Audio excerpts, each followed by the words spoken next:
આ રોપા હજુ બાકી છે દાડમ કટિંગ કરવાના. નીચેના પીલા કાઢ્યા છે, ઉપરથી બાકી છે કટિંગ આખું.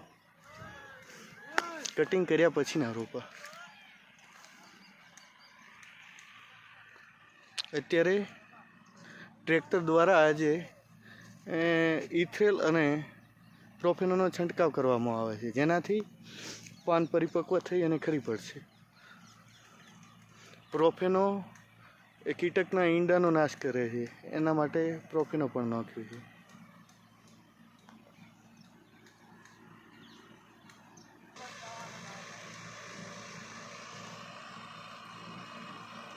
ટ્રેક્ટર દ્વારા સ્પ્રે કરવામાં આવે છે.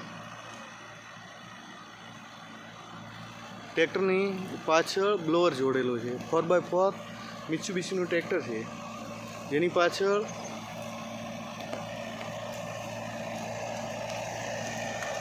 બ્લોઅર છે. દવા આટલા સુધી આવી શકે એની પાછળ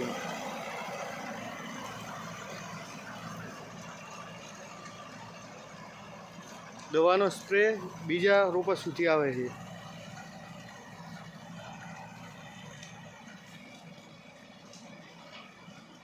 દવાના ડોટ જમીન ઉપર પડતા દેખાય છે.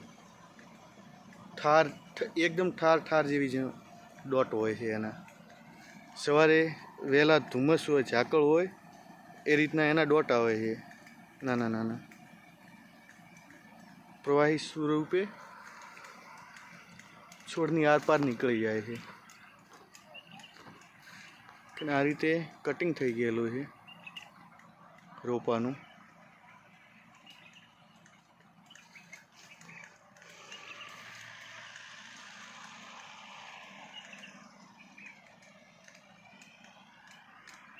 આગળ હજુ થોડા બાકી છે રોપા કટિંગ કરવાના.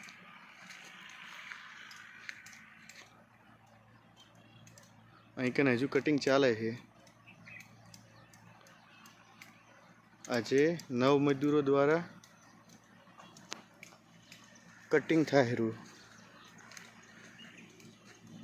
અહીં કને અડધી લાઈનમાં કટિંગ થયેલું છે, અડધીમાં નથી થયેલું. રસ્તો સાફ દેખાતો નથી અત્યારે.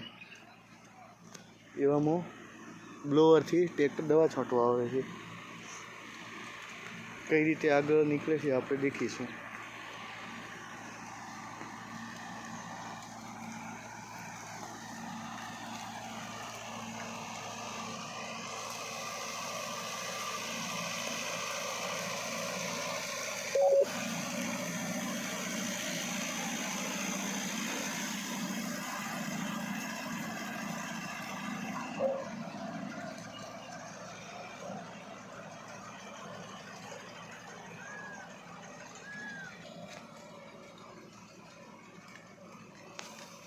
અત્યારે ટ્રેક્ટર પણ સાફ દેખાતું નથી, છતાં ઇથ્રેલ લાગી ગયેલી છે. અહીંયા આપણે જોઈએ તો અહીં કંઈ પાંડા ઉપર પાણી જેવું દેખાય છે આપણને. એની સપાટી અત્યારે ચળકો મારે છે. આને નીચે અહીં કંઈ ડોટ દેખાય છે, પાણીનું ટીપું દેખાય છે,